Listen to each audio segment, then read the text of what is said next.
அன்பார்ந்த பெரியவர்களே, தாய்மார்களே, அன்பு சொந்தங்களே, சொந்த மண்ணிலே வந்து அரசியல் பேச முடியாது. எல்லா இடத்துலயும் அரசியல் பேசுறது நம்முடைய ஊர். நீங்கள் அனைவரும் பார்த்து வளர்ந்த ஒரு மனிதன் நான். உங்கள் கண் முன்னால் வளர்ந்த ஒரு மனிதன் நான்.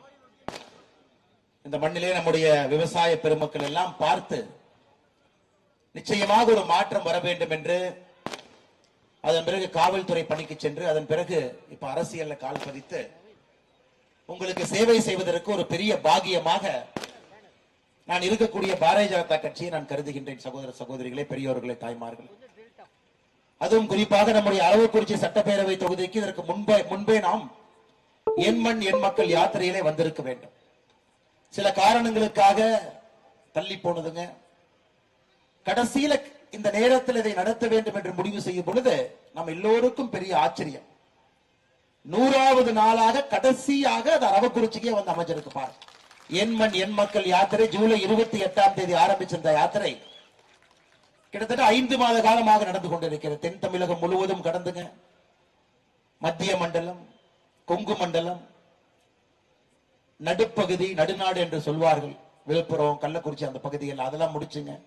சென்னை பகுதியெல்லாம் முடித்து 234 தொகுதியில 225வது தொகுதியாக நின்று கொண்டிருக்கின்றோம். இன்னும் ஒரு 6 நாட்கள்ல 234 தொகுதியும் கூட தமிழகத்தினுடைய அரசியல் வரலாற்றுல ஒரு அரசியல் கட்சியினுடைய யாத்திரை ஒரு தொகுதிக்கு சென்று 234 தொகுதிக்கும் சென்ற முதல் யாத்திரை இந்த என் மண் என் மக்கள் யாத்திரை. இந்திய அரசியல்ல கூட யாருமே எல்லா தொகுதிக்கு போனது இல்லைங்கய்யா. பட்டி தொட்டி எல்லாம் இந்த யாத்திரையிலே சென்று கொண்டிருக்கின்றோம். நகரத்தை பார்த்து கொண்டிருக்கின்றோம். விவசாய பெருமக்களுடைய கடின உழைப்பை பார்த்து கொண்டிருக்கின்றோம். சாமானிய மக்களுடைய நேர்மையை பார்த்து கொண்டிருக்கின்றோம். எல்லாவற்றையும் தாண்டி 225வது தொகுதியை தாண்டும் பொழுது நம்மால் உறுதியாக சொல்ல முடியும், தமிழக மக்கள் அரசியலிலே ஒரு நேர்மை எதிர்பார்த்துக் கொண்டிருக்கின்றார்கள் என்பதை உறுதியாக 225வது தொகுதியிலே நம்மால் சொல்ல முடியும். சகோதர சகோதரி, ஒரு பெரிய எதிர்பார்ப்பு இந்த யாத்திரையின் மீது இருக்கிறது. இது ஆரம்பித்த பொழுது ஒரு கட்சியினுடைய யாத்திரையாக, அண்ணாமலை என்கின்ற தனி மனிதனுடைய யாத்திரையாக இருந்துச்சு. ஆனா இன்னைக்கு 225 தொகுதிகளை தாண்டி நாம் நிற்கும் பொழுது இந்த யாத்திரை மக்கள் இயக்கமாக ஒரு மனிதனும் கூட தன்னுடைய கனவை இந்த யாத்திரையின் மூலமாக பூர்த்தி செய்ய வேண்டும் என்கின்ற எண்ணத்தின் அடிப்படையில் இந்த யாத்திரை நடந்து கொண்டிருக்கிறது. குழந்தைகள், பெரியோர்கள், கல்லூரி மாணவர்கள், இளைஞர்கள், வயதானவர்கள் எல்லோரும் நேரம் கொடுத்து தமிழகம் முழுவதும் இந்த யாத்திரைக்கு வர்றாங்க. நம்ம ஊருக்கு வந்திருக்கிறாங்க. என்ன பேச போறாங்க? தற்காலிக அரசியல், திராவிட முன்னேற்ற கழகத்தினுடைய 33 மாத ஆட்சி காலத்தை உங்கள் முன்னால் தோலுரித்து ஒரு பக்கம் வைத்துக் கொண்டிருக்கின்றோம். இன்னொரு பக்கம் ஐயா, பாரத பிரதமர் நரேந்திர மோடி அவருடைய 10 ஆண்டு கால சாதனையை ஒரு பக்கம் வைக்கிறோம். உங்களிடம் இரண்டையும் வைத்துவிட்டு அன்பான வேண்டுகோள் ஒன்றை வைக்கின்றோம். 2024 பாராளுமன்ற தேர்தலில் நம்முடைய பாரத பிரதமர் நரேந்திர மோடி அவர்கள் 3வது முறையாக ஆட்சி கட்டில் அமர்வதற்கு உங்களுடைய அன்பும் ஆதரவும் அவருக்கு தேவை என்கின்ற வேண்டுகோளை வைக்கின்றோம். ஐயா, இன்னைக்கு தமிழ்நாட்டில் இருக்கிற நம்ம எல்லோருக்கும் தெரியும் ஐயா, 8.5 கோடி மக்களுக்கும் தெரியும், அரவக்குறிச்சி மக்களுக்கும் தெரியும், பட்டி தொட்டி கிராமம் நகரத்தில் இருக்கக்கூடிய அனைவருக்கும் தெரியும், மோடி அவர்கள் 3வது முறையாக ஆட்சிக்கு வருவதை எந்த சக்தியாலும் தடுக்க முடியாது என்பது நமக்கு தெரியும். ஆனா மோடி அவர்கள் வருகின்றார்கள் என்று சொல்வதை விட நரேந்திர மோடி அவர்கள் 400 எம்பிக்களை தாண்டி வர வேண்டும் என்கின்ற ஒரு எதிர்பார்ப்பு நமக்கு இருக்கிறது. அவர் 400 எம்பிக்களை தாண்டி வர வேண்டும் என்றால் தமிழகத்திலிருந்து நம்முடைய 39 எம்பிக்களும் கூட பாரதிய ஜனதா கட்சி, தாமரை சின்னம், தேசிய ஜனநாயக கூட்டணி, இதிலிருந்து 39 எம்பிக்களும் வர வேண்டும். ஐயா, அரசியல் என்னவெல்லாம் தப்பா இருக்கும் அதெல்லாம் நம்ம அரவக்குறிச்சி தொகுதியில் இருந்தாங்க ஐயா ஆரம்பிச்சோம். இந்த தொகுதியில் இருந்துதான் அரசியல் என்னெல்லாம் தப்பு பண்ண முடியுமோ இங்கிருந்து ஆரம்பித்தது. ஒரு பக்கம் ஐயா கந்தசாமி அவர்களை போல புரட்சி தலைவர் எம்ஜிஆர் அவர்கள் காலத்திலே அரசியல்ல நேர்மையாக வாழ்ந்த மனிதர்கள் ஒரு பக்கம், வடிவேல் ஐயா மேடையில் நின்று கொண்டிருக்கின்றார்கள், முன்னாள் சட்டமன்ற உறுப்பினர், அவரை போன்ற ஒரு பக்கம், சேலஞ்சர் துரை ஐயா மேடையின் மீது நின்று கொண்டிருக்கின்றார்கள், அவரை போன்றவர்கள் ஒரு பக்கம், மேடையின் மீது நம்முடைய காங்கியம் தொகுதியினுடைய முன்னாள் சட்டமன்ற உறுப்பினர் செல்வி முருகேசன் அக்கா நின்று கொண்டிருக்கின்றார்கள், அவர்களை போன்றவர்கள் ஒரு பக்கம், அண்ணன் கே பி ராமலிங்கம் அவர்கள் ஒரு கல்லூரி மாணவனாக பக்கத்தில் நின்று பாருங்க, 26 வயதிலே சட்டமன்ற உறுப்பினர், 26 வயதிலே வெட்டினரி டாக்டர், எம்ஜிஆர் அவர்கள் அழைத்து நிச்சயமாக அரசியல் களத்திலே வர வேண்டும் என்று 26 வயதிலே சட்டமன்ற உறுப்பினராக்கி அதன் பிறகு இன்னைக்கு நம்முடைய பாரதிய ஜனதா கட்சிக்கு வந்திருக்கிறாங்கன்னா எல்லாரும் வயதானவர்கள், பெரியவர்கள், அனுபவம் வாய்ந்தவர்கள், அரசியல் நல்ல காலமாக இருந்த பொழுது பார்த்தவர்கள், அரசியல்ல நேர்மையை உணர்ந்தவர்கள். ஆனா எல்லோரும் இன்னைக்கு பாருங்க பாரதிய ஜனதா கட்சியின் பக்கம், மோடியின் பக்கம் நின்று கொண்டிருக்கின்றார்கள். தமிழகத்திலே ஒரு தெளிந்த நீரோடையாக பாரதிய ஜனதா கட்சியினுடைய பயணம் இருக்கிறது. ஒரு நேர்மையின் பக்கம் பாரதிய ஜனதா கட்சியின் பக்கம் இருக்கிறது. நம்முடைய அரசியல் எதிர்காலத்தை வைத்து மட்டும்தான் நம்முடைய சிந்தனை இருக்கு. இன்னைக்கு ஓட்டு வாங்குறதுக்கு என்ன சொல்லணும் அதை பத்தி எப்பொழுதுமே பாரதிய ஜனதா கட்சி யோசிச்சது கிடையாது. இன்னும் 10 ஆண்டுகள் கழித்து நாடு எப்படி இருக்க வேண்டும் அதற்கான திட்டங்கள் இன்னைக்கு வருங்க. இன்னும் 20 ஆண்டுகள் கழித்து எப்படி தொழில் வளம் இருக்க வேண்டும் அதற்கான திட்டங்கள் இன்னைக்கு வரும். அப்படிப்பட்ட கட்சி 1984 பாராளுமன்றத்தில் வெறும் 2 எம்பிக்கள் இருந்த கட்சி இன்னைக்கு உலகத்தில் உள்ள ஜனநாயக நாட்டில் எல்லாம் மிகப்பெரிய கட்சியாக பாரதிய ஜனதா கட்சி இருக்கு. 303 எம்பிக்களோடு 2வது முறையாக பெரும்பான்மையோடு ஆட்சியில் இருக்கின்றோம். அனைவருக்கும் தெரியுங்க ஐயா, 400 தாண்டி மோடி அவர்கள் வருவது உறுதி, கட்டாயம், காலத்தினுடைய கட்டாயம். அது எந்த மாற்று கருத்து இல்லைங்க ஐயா. ஆனா இன்னைக்கு தமிழகத்துல இந்த யாத்திரை நமக்கு ஒரு பெரிய எதிர்பார்ப்பை கொடுத்திருக்கிறது. அரசியல்ல நேர்மையை கொண்டு வர முடியுமா? அரசியல்ல அந்த காலத்து நாணயத்தை பார்க்க முடியுமா? அரசியல்ல நல்ல மனிதர்கள் சேவை செய்வதற்காக வருவார்களா? அதையெல்லாம் இந்த யாத்திரை பெரிய எதிர்பார்ப்பை உருவாக்கி இருக்குது. வருகின்ற 27ஆம் தேதி 234வது தொகுதியை நாம் முடிக்கும் பொழுது நம்முடைய பாரத பிரதமர் நரேந்திர மோடி அவர்களே இந்த யாத்திரையினுடைய கடைசி தொகுதிக்கு வருகின்றார். அந்த மனிதருக்கு எவ்வளவு வேலை இருந்த பொழுதும் கூட, நான் இடையிலே 2 முறை பிரதமர் அவர்களை அழைத்த பொழுதும் கூட பிரதமர் அவர்கள் ஒரு வார்த்தை சொன்னார், என்ன ஆச்சுனாலும் 234 தொகுதியும் முடிக்க வேண்டும் என்று சொன்னார். அது மழை வந்தாலும் சரி, புயல் இருந்தாலும் சரி, உன்னுடைய உடம்புக்கு எந்த பிரச்சனை இருந்தாலும் சரி, 234வது தொகுதி நீ முடிக்கும் பொழுது அந்த நேரத்தில் நீ என்னை அழைத்தால் எந்த பணி இருந்தாலும் கூட விட்டு விட்டு அந்த நேரத்திலே வந்து நிற்பேன் என்று உலகம் போற்றக்கூடிய உத்தமர் தலைவர் அவர்கள் வாக்கு கொடுத்தார். சொன்ன மாதிரிங்க ஐயா, 234வது தொகுதி கடைசி தொகுதிக்கு வந்து நிற்க போகின்றார். எவ்வளவு பெரிய மனிதர்! அவருடைய நேரம் எங்கேயெல்லாம் தேவைப்படுகிறது. தேர்தலுக்கு முன்பு பாரத பிரதமரை எல்லா மாநிலத்துக்கு கூப்பிடுவாங்க. ஆனா நம்முடைய யாத்திரையை மதித்து இங்கே வர வேண்டும் என்று நினைக்கின்றார் என்றால் பிரதமர் நினைக்கிறாருங்க, தமிழகத்திலே அரசியல் களம் மாற வேண்டும் என்பது பிரதமருடைய எதிர்பார்ப்பு. இந்த அரசியல் இருந்து தமிழகம் வெளியே வர வேண்டும். ஊழல் ஆட்சி, குடும்ப ஆட்சி, தனி மனிதனை போற்றி போற்றி கடவுளாக உயர்த்தி சாமானிய மக்கள் எல்லாம் அரசியல் இருந்து ஒதுக்கி ஒரே குடும்பத்தில் தொடர்ந்து, என் கரூரை சார்ந்த அண்ணன் செந்தில் பாலாஜி அவரை பாருங்க, 280 நாட்களை தாண்டி 280 நாட்களை தாண்டி ஒரு மனிதர் இன்னைக்கு சிறைச்சாலையில் இருக்கார். 280 நாட்களை தாண்டி 260 நாட்களாக இலாக்கா இல்லாத அமைச்சராக மக்களுடைய வரிப்பணத்தில் சம்பளம் போய் கொண்டிருந்தது. 10 நாளைக்கு முன்னாடி தான் அமைச்சர் பதவியை வேண்டாம் என்று சொல்லியிருக்கின்றார்கள். அதன் மூலமா நாச்சு பெயில் கிடைக்குமா? அவருடைய தம்பி 280 நாட்களாக அப்ஸ்காண்டிங். ஒரு சாதாரண பிக் பாக்கெட் திருடனை நம்முடைய காவல்துறை 24 மணி நேரத்தில் பிடிச்சிட்டு வந்துருவாங்க. ஆனா 280 நாட்களாக ஒரு அமைச்சருடைய தம்பியை காவல்துறை பிடிக்கவில்லை என்றால் இது தமிழகத்தினுடைய காவல்துறைக்கு தலைகுனிவா இல்லது ஊழல்வாதிகளுக்கு காவல்துறை ஒத்துழைக்கிறதா, அரசாங்கம் ஒத்துழைக்கிறதா நான் சொல்ல விரும்பலை. எல்லாம் மாத்தணுங்க ஐயா, எல்லாம் மாத்தம். நல்லவர்கள் எல்லாம் ஒரு காலம் கிராமத்தின் பக்கம் வந்தாங்க. எனக்கு குறிப்பாக நம்முடைய அரவக்குறிச்சி தொகுதியை பாருங்க, 224 தொகுதிகளை கடந்து என்னுடைய சொந்த தொகுதியில் என்று சொல்லிக் கொண்டிருக்கின்றேன். தமிழ்நாட்டில் உண்மையாலுமே எனக்கு கஷ்டத்தில் ஒரு தொகுதி இருக்குன்னு அரவக்குறிச்சி தொகுதிங்க ஐயா. தண்ணி இல்லை, விவசாயம் செய்ய முடியாது, வாக்காளர்கள் குறைந்து கொண்டே வருகின்றார்கள். 2,05,000, அடுத்த தேர்தல் நடக்கும் போது 1,99,000. ஊர்ல பெரியவங்க மட்டும்தான் இருக்கிறாங்க. இளையவர்கள் எல்லோரும் ஊரை தாண்டி வெளியே ஒரு வேலை வாய்ப்புக்காக செல்லுகின்றாங்க. இன்னைக்கு நாகாலாந்துக்கு போங்க, அரவக்குறிச்சிக்காரன் என்று பெருமையாக நம்முடைய சகோதரர் சொல்லுவாங்க. அசாமுக்கு போங்க இருப்பாங்க. ஜம்மு அண்ட் காஷ்மீர்ல பார்த்திருக்கின்றேன், சண்டிகர்ல பார்த்திருக்கிறேன். உள்ளூர்ல வேலை வாய்ப்பு இல்லை, விவசாயம் முடியல. எல்லா ஊருக்கும் அங்கிருந்தக்கூடிய அரசியல்வாதிகள் அவங்க யோசிச்சு யோசிச்சு அவங்க ஊருக்கு பைப்பு போட்டு தண்ணியை கொண்டு வந்த பொழுது போல் அரவக்குறிச்சியினுடைய அரசியல்வாதிகள் மட்டும் ஒரு முறை இங்க நிக்கலாம், ஒரு முறை கரூர்ல நிக்கலாம், ஒரு முறை இங்க நிக்கலாம், ஒரு முறை அங்க நிக்கலாம், மாத்தி மாத்தி நின்று இந்த தொகுதி இன்னைக்கு ஒரு அனாதை தொகுதியாக நின்று கொண்டிருக்கிறது. எந்தவித வளர்ச்சியும் இல்லாமல் தமிழகத்தில் 225 தொகுதி நீங்க அடிப்படையில் எடுத்து பார்த்தா தொழிற்சாலைகள் கிடையாது, தண்ணீர் கிடையாது, நீர் மேலாண்மை கிடையாது. 3 நதிகள் பக்கத்துல ஓடுனா கூடங்க ஐயா வானம் பார்த்த பூமியாக விவசாயம் செய்து கொண்டிருக்கின்றோம். இதெல்லாம் மாத்தணுங்க ஐயா. அரசியலுக்கு வந்த பொழுது பாரதிய ஜனதா கட்சியில் இணைந்த பொழுது வேறு வேறு தொகுதிகளுக்கு வாய்ப்பு கொடுக்கப்பட்ட பொழுது கூட நான் அரவக்குறிச்சியை தேர்ந்தெடுத்தேன். காரணம், ஏதோ நல்லா வளர்ந்த ஒரு தொகுதியில போய் சும்மா நிக்கிறத விட எந்த தொகுதியை நம்மால் வளர்த்த முடியுமோ அந்த தொகுதியில நாம் நிற்க வேண்டும் என்பதற்காக வந்தேன். ஆனால் நிச்சயமாக அரவக்குறிச்சியை பொறுத்தவரை எங்களுக்கு ஒரு பெரிய கனவு இருக்கிறது. நம்முடைய நண்பர்கள் கடுமையாக உழைத்துக் கொண்டிருக்கின்றார்கள். மேடையில் இருக்கக்கூடிய தலைவர்கள்லாம் இங்க ஒரு ஓட்டை சேர்த்துறாங்க ஐயா, ஒரு வாக்காக சேர்த்துக் கொண்டிருக்கின்றார்.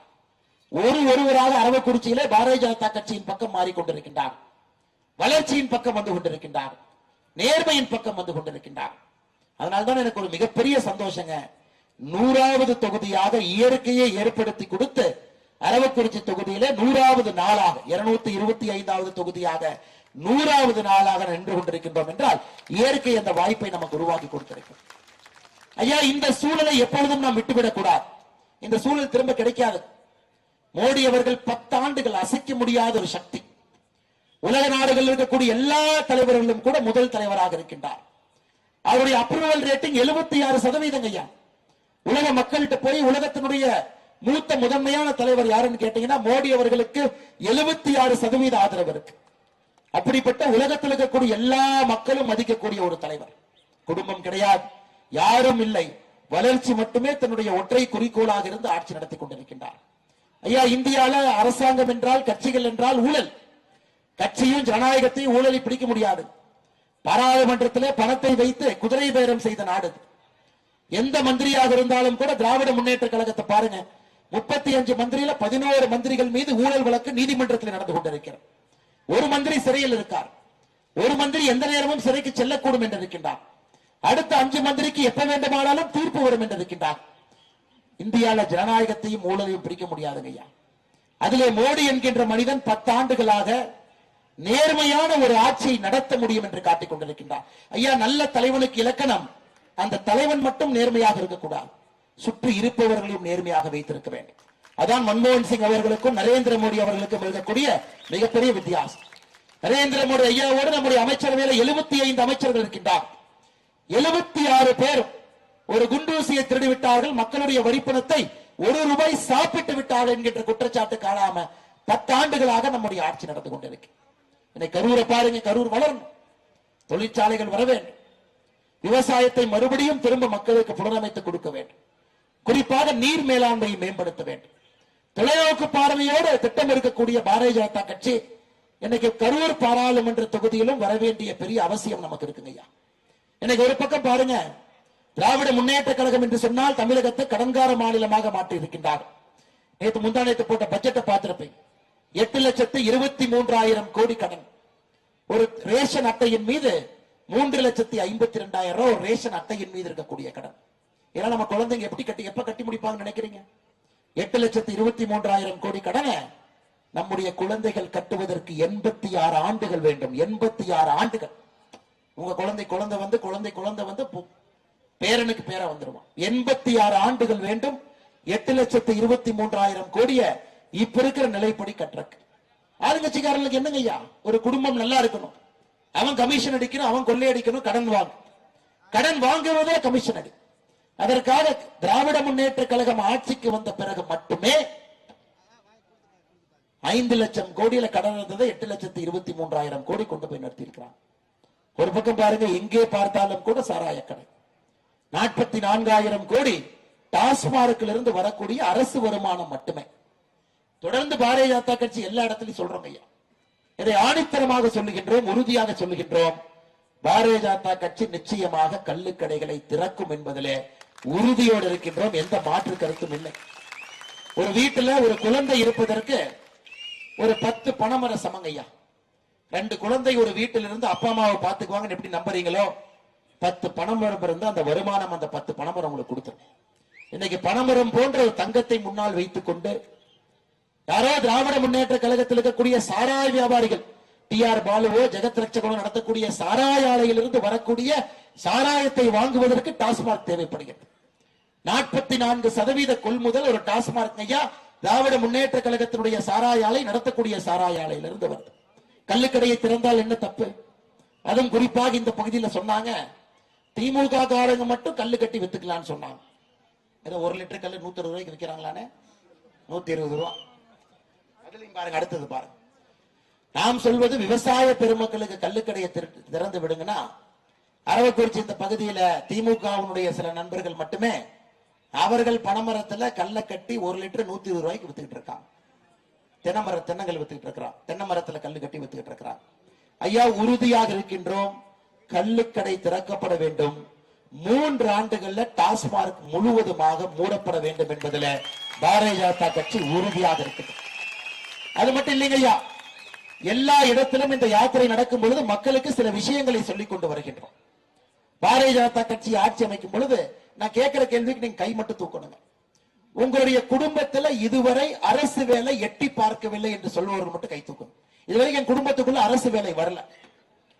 பாரதிய ஜனதா கட்சி உங்களுடைய அன்பையெல்லாம் பெற்று அரசு வேலைக்கு வரும் பொழுது எந்த குடும்பத்திலே இதுவரை அரசு வேலை எட்டி பார்க்கவில்லையோ அரசு வேலை முதல்ல அந்த குடும்பத்திற்கு எட்டி பார்க்கும். முதல் ரைட் உங்களுக்கு. அதுக்கு படிச்சிருக்கணும், உங்க குழந்தை ஒரு டிகிரி படிச்சிருக்கணும். எத்தனையோ குழந்தைங்க டிகிரி படிச்சிருக்கிறாங்க, அரசு வேலை இல்லை. ஆனால் நாங்கள் முன்மாதிரியாக பாரதிய ஜனதா கட்சி இதிலும் தெளிவாக இருக்கின்றோம். ஒரு சமுதாயத்தை உயர்த்த வேண்டும் என்றால் குரூப் 4, 3, 2, 1 டிஎன்பிஎஸ்சி இருக்கு. அதிலே ஒரு கோட்டா சிஸ்டத்தை கொண்டு வந்து இதுவரை இந்த குடும்பத்திற்கு அரசு வேலை வரவில்லை என்றால் ஒரு குறிப்பிட்ட சதவீதம் முதல் தலைமுறை அந்த குடும்பத்திலிருந்து அரசு வேலை யாருக்கு வேண்டுமோ பாரதிய ஜனதா கட்சி கொடுக்கும். அதில் தயாராக இருக்கின்றோம்.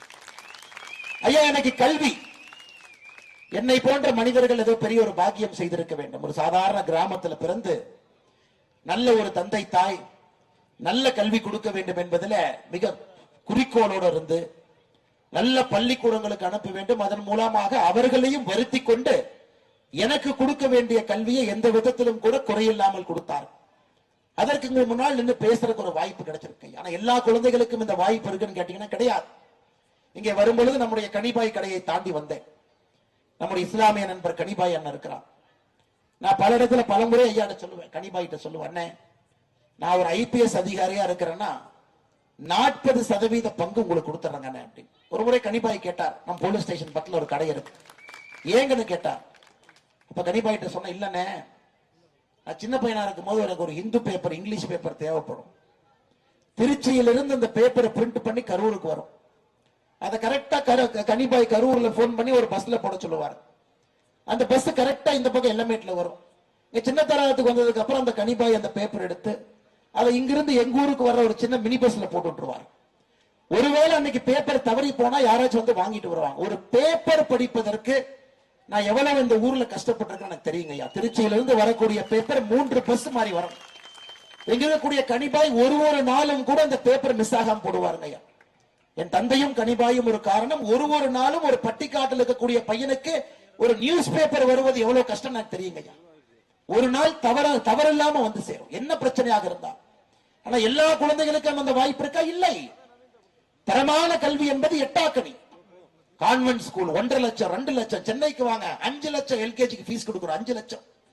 அதனால்தான் தெளிவாக இருக்கின்றோம். பாரதிய ஜனதா கட்சி ஆட்சிக்கு வரும் பொழுது எங்களுடைய முதல் வேலை ஒரு மாவட்டத்திற்கு 2 நவோதயா பள்ளிகளை கொண்டு வருவோம். 2 நவோதயா பள்ளி, 2 நவோதயா பள்ளிகளுக்கும் தமிழகத்தில் அதை காமராஜர் பள்ளி என்கின்ற பெயரை வைப்போம். காமராஜர் பள்ளி, அந்த 2 பள்ளி.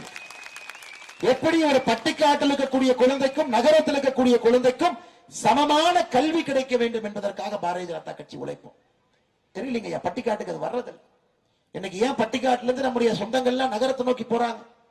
நகரத்துல போய் தங்கிக்கலாம், அங்க நல்ல ஸ்கூல் இருக்கு, அங்க போய் ஒரு தொழில் பார்த்துக்கலாம். எல்லாம் கிராமத்தை விட்டு அப்படித்தாங்க போறோம். கிராமத்துல எனக்கு பெரியவங்க மட்டும்தான் இருக்கிறாங்க.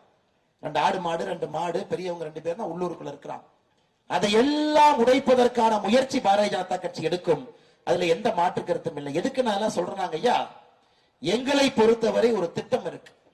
ஏதோ அண்ணாமலை வந்தாரு, தலைவர்கள் வந்தாங்க, மைக் எடுத்தாங்க, வாய்க்கு வந்ததை பேசினாங்க, கிளம்புனாங்க என்பது இல்லாமல் ஒரு தொலைநோக்கு பார்வையோடு ஒரு சிந்தனையோடு டாஸ்மார்க் ஒழிக்கப்பட வேண்டும், கள்ளுக்கடைகள் திறக்கப்பட வேண்டும். நம்ம யாரையும் குடிக்காதீங்கன்னு யாரையும் சொல்லுங்க. ஜனநாயக நாட்டுல ஒரு மனிதனுடைய வாயை பொத்துவதற்கு யாருக்கும் உரிமை இல்லை.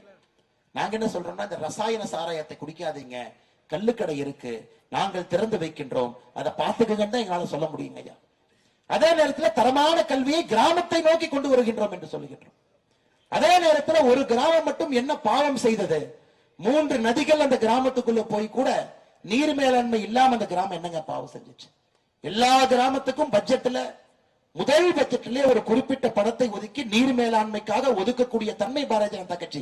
எதுக்கு நான் சொல்றேன் ஐயா, இந்த மாதிரி நீங்க பட்ஜெட் போட்டீங்கன்னா கமிஷன் எங்கேயும் அடிக்க முடியாது. திமுக பட்ஜெட்டை பாத்தீங்கன்னா அடையார் நதியை சுத்தம் செய்வோம் 1500 கோடி. இந்த ஆண்டு பட்ஜெட்டிலும் அடையார் நதியை சுத்தம் செய்வோம், போன ஆண்டு பட்ஜெட்டிலும் அடையார் நதியை சுத்தம் செய்வோம். போன ஆண்டு 1500 கோடி, இந்த ஆண்டு 1500 கோடி. அப்ப 3000 கோடிக்கு என்னையா சுத்தம் பண்ணீங்க? இது கூவம் நதி. அப்பா காலத்துல கூவம் நதியை சுத்தம் பண்ணாங்க.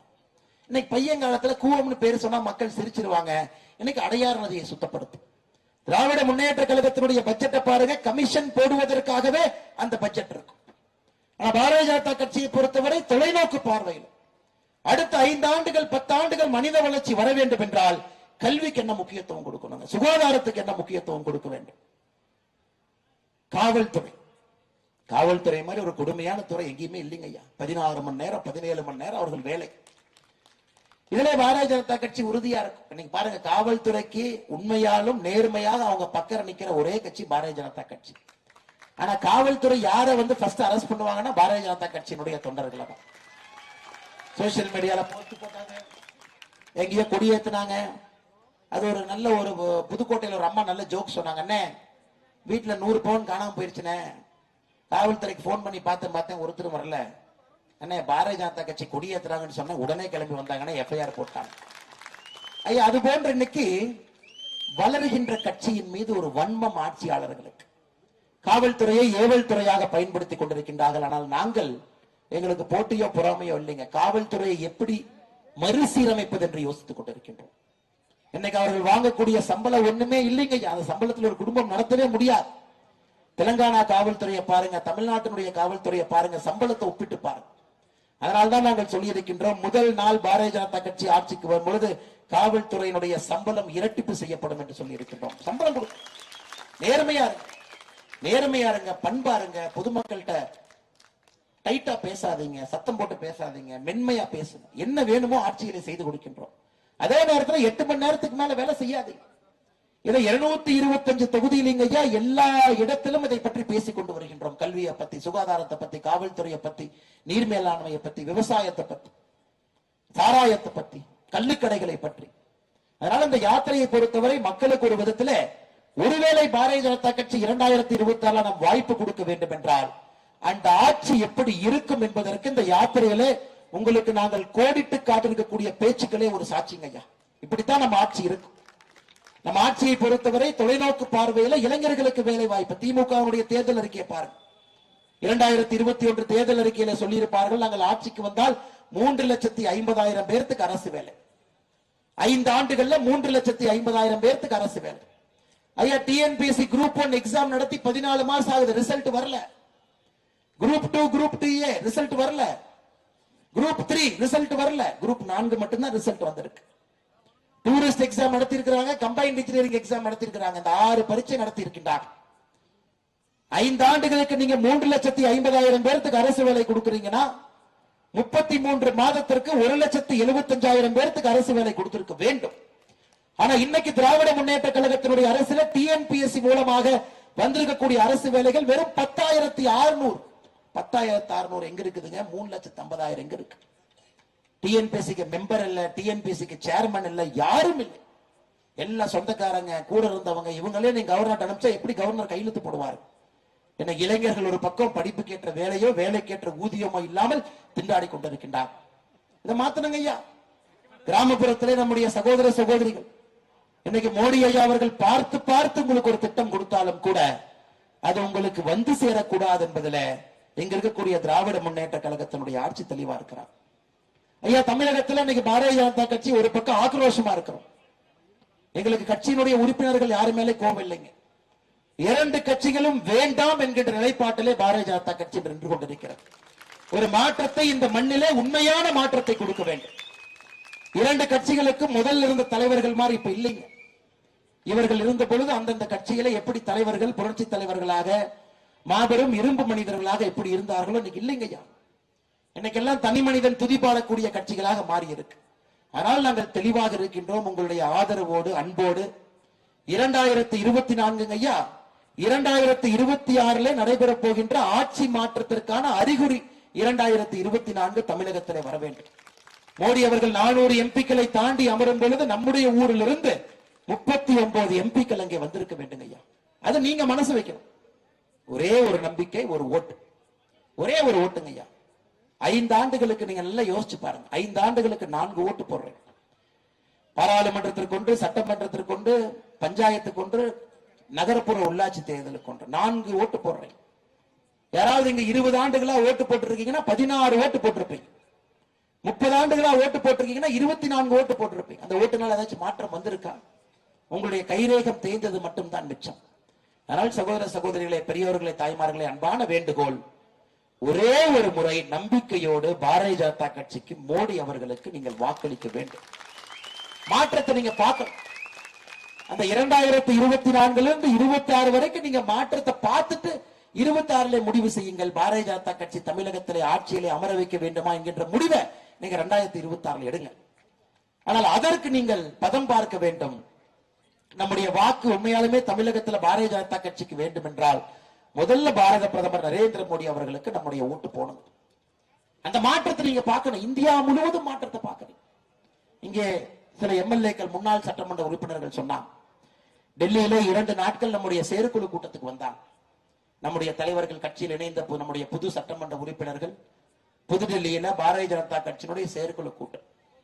ஒரு முன்னாள் சட்டமன்ற உறுப்பினர் ஐயா சொன்னாங்க, அண்ணே நான் 30 வருஷம் வாழ்க்கை இழந்துட்டேன், நான் எப்பவோ பாரதிய ஜனதா கட்சிக்கு வந்திருக்கணும் அப்படி.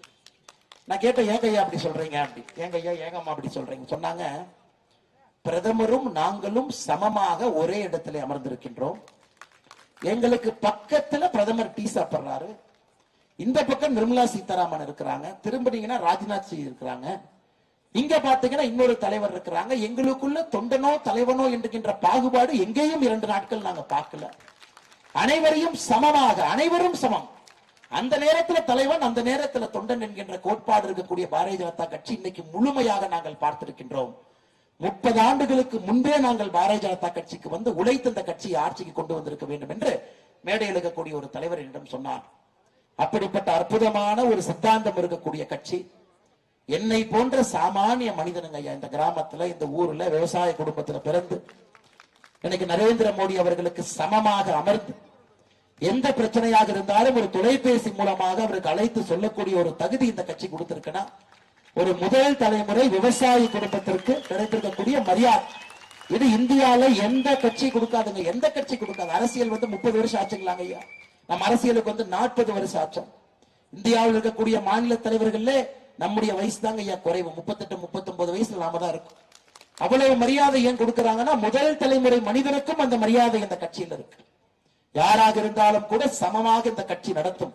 அதனால்தான் இங்க இருக்கக்கூடிய எல்லா இளைஞர்களுக்கும் அன்பான வேண்டுகோள், சமுதாயத்தை மாற்ற வேண்டும், மாற்றத்தை உங்கள் கண்ணால் பார்க்க வேண்டும். சமகாலத்துல ஒரு வளர்ச்சி அடைந்த பாரதத்தை நீங்கள் உருவாக்க வேண்டும் என்றால் ஒரு நாள் கூட தாமதிக்காம இன்றே நீங்கள் பாரதிய ஜனதா கட்சியில் இணைய வேண்டும். இன்றைய பெருமையா சொல்லுங்க, இந்த கட்சியில யாருக்கும் சலாம் போட வேண்டிய அவசியம் இல்லை, யாரையும் புகழ்ந்து பேச வேண்டிய அவசியம் இல்லை, யார் போட்டோவையும் பாக்கெட்டில் வைக்க வேண்டும் என்கின்ற அவசியம் இல்லை, யாரையுமே தானே தலைவர் என்கின்ற சொல்ல வேண்டிய அவசியம் இல்லை. அண்ணாமலையாக இருந்தாலும் அண்ணாமலை என்று பெயர் சொல்லி கூப்பிடுங்க, நரேந்திர மோடியாக இருந்தாலும் நரேந்திர மோடி என்று பெயர் சொல்லி கூப்பிடுங்க. தைரியமாக மைக்கில மாநில தலைவர் நான் சொல்றேன். அனைவரையும் சமமாக நடத்தக்கூடிய கட்சி பாரதிய ஜனதா கட்சி. அப்படிப்பட்ட அற்புதமான கட்சி இன்னைக்கு இந்தியாவில் நமக்கு கிடைத்திருக்கிறது. வழிநடத்தக்கூடிய அற்புதமான நரேந்திர மோடி அவர்கள் நமக்கு கிடைத்திருக்கின்றார்கள். அதனால் இங்க இருக்கக்கூடிய எல்லா பெரியவர்கள், தாய்மார்களுக்கு முதல்ல நன்றியை தெரிவித்துக் கொள்கின்றேன். இன்று அரவக்குறிச்சியில 100வது நாளாக நடக்கக்கூடிய இந்த கடினமான யாத்திரை, இது ரொம்ப சுலபமான யாத்திரை இல்லைங்கய்யா. ரொம்ப என் வாழ்க்கையில எத்தனையோ வேலைகளை செய்திருக்கின்றேன், ஆனால் இவ்வளவு கடினமான ஒரு யாத்திரையை நான் பார்த்தது இல்லைங்கய்யா. மழை, வெயில், எல்லா இடத்துலயும் நீங்க இருக்கணும், எல்லா தரப்பட்ட மக்களை பார்க்கணும், மிக பொறுமையாக இருக்கணும். சில இடத்துல மக்களே கோவப்பட்டாலும் கூட பொறுமை உங்களிடத்துல இருக்கணும். சில இடத்துல நேரமே போவோம், சில இடத்துல லேட்டா போவோங்க ஐயா. சில இடத்துல காவல்துறை அனுமதி கொடுப்பாங்க, கொடுக்க மாட்டாங்க. ஒரு ஊர்ல ஒருவருக்கு ஒரு பிரச்சனை. வந்தவங்க எல்லாம் பேசணும்னு நினைப்பாங்க, மனுவை கொடுக்க வேணும்னு நினைப்பாங்க, சரி செய்யணும்னு நினைப்பாங்க. இது ஒரு பக்கம் மிக மிக கடுமையான யாத்திரையாக இருந்தாலும் கூட அடிப்படையில் என்னை ஒரு நல்ல மனிதனாக மாற்றியிருக்கக்கூடிய யாத்திரை அது. பொறுமை, சகிப்புத்தன்மை, மக்களுடைய இன்னும் ஆழமாக மக்களுடைய நேர்மையை பார்ப்பதற்கு, ஒரு ஏழை மனிதனுக்கு நெஞ்சில் இருக்கக்கூடிய அந்த நேர்மை, தனி மனிதனாக ஒரு மனிதன் அந்த யாத்திரையில வந்து அவன் கட்டக்கூடிய வரிக்கு நேர்மையாக திருப்பி அரசு தர வேண்டும் என்று நினைக்கக்கூடிய அந்த நேர்மை, ஒரு குழந்தையை கூட்டி வந்து நாளை நீ வளரும் பொழுது எப்படிப்பட்ட அரசியல் கட்சி ஆட்சியில் இருக்க வேண்டும் என்று தூரத்தில் இருந்து காட்டக்கூடிய பெற்றோர், இரவு 11 மணி ஆனாலும் கூட தைரியமாக ஒரு குடும்ப பெண் ரோட்டோரத்தில் வந்து இந்த யாத்திரையில பங்கெடுத்து விட்டு செல்லக்கூடிய ஒரு தன்மை, எல்லாவற்றையும் தாண்டி இளைஞர்களுடைய கனவை நிறைவேற்றக்கூடிய ஒரே சக்தி பாரதிய ஜனதா கட்சி என்பதை நம்பி வந்திருக்கக்கூடிய யாத்திரை. அதை 225 தொகுதிகளும் வேறு வேறு தொகுதிகள் ஐயா. ஊட்டி மலை, கொடைக்கானல் மலை, 45 46 டிகிரி இருக்கக்கூடிய ராமநாதபுரம் கடல் பகுதி எல்லாம் சுத்திட்டு வந்தாச்சுங்க ஐயா. ஆனால் உறுதியாக நான் சொல்லிக் கொண்டிருக்கின்றேன், தமிழகம் மாறிவிட்டது. அரசியல் களம் முற்றிலும் மாறிவிட்டது. 2024 என்பது ஒரு மிகப்பெரிய மாற்றம் தமிழகத்தில் வர இருக்கு. பழைய சரித்திரத்தை பார்த்து யாரும் எண்ண வேண்டிய அவசியம் இல்லைங்கய்யா. 2024 பாரதிய ஜனதா கட்சி தேசிய ஜனநாயக கூட்டணியை பாருங்க, 40க்கு 40 நம்முடைய பாரதிய ஜனதா கட்சி தேசிய ஜனநாயக கூட்டணி வரப்போகுது ஐயா. இதை நம்பாதவர்கள் யாருன்னா ஏசி ரூம்ல உட்கார்ந்து கணக்கு போட்டுட்டு இருக்காங்க. கிராமத்தில் இருக்கக்கூடிய நாம், தெருவில் நடக்கக்கூடிய நாம், விவசாயம் செய்யக்கூடிய நாம் எல்லோரும் தீர்மானித்து விட்டோம், இந்த முறை என்னுடைய ஓட்டு மோடிக்கான ஓட்டு. கட்சியை பார்க்க போவது கிடையாது. நான் மாற்று கட்சியாக இருந்தாலும் மோடிக்காக ஓட்டு. 10 ஆண்டு காலம் இந்த செயலை செய்திருக்கக்கூடிய நரேந்திர மோடியை நான் என்னுடைய வாழ்க்கையிலே ஆதரிக்கவில்லை என்றால் ஒரு சரித்திர பிழை செய்கின்றேன், அந்த தவறை செய்ய மாட்டேன் என்று ஒரு தமிழனும் கூட மோடியின் பின்னால் அணிவகுத்து நின்று கொண்டிருக்கின்றான். சகோதர சகோதரிகள், அரவக்குறிச்சியிலும் அந்த மாற்றம் வரட்டும். கரூர் பாராளுமன்ற தொகுதியில நிச்சயமாக அந்த மாற்றம் வரும் என்கின்ற பெரிய நம்பிக்கை இருக்குதுங்க ஐயா. இது மிகப்பெரிய இந்த யாத்திரை ஒரு எழுச்சி யாத்திரையாக, ஒரு வெற்றிகரமான யாத்திரையாக மாறி இருக்கிறது என்றால் அதற்கு காரணமான தலைவர்கள் மேடையின் மீது நின்று கொண்டிருக்கின்றார்.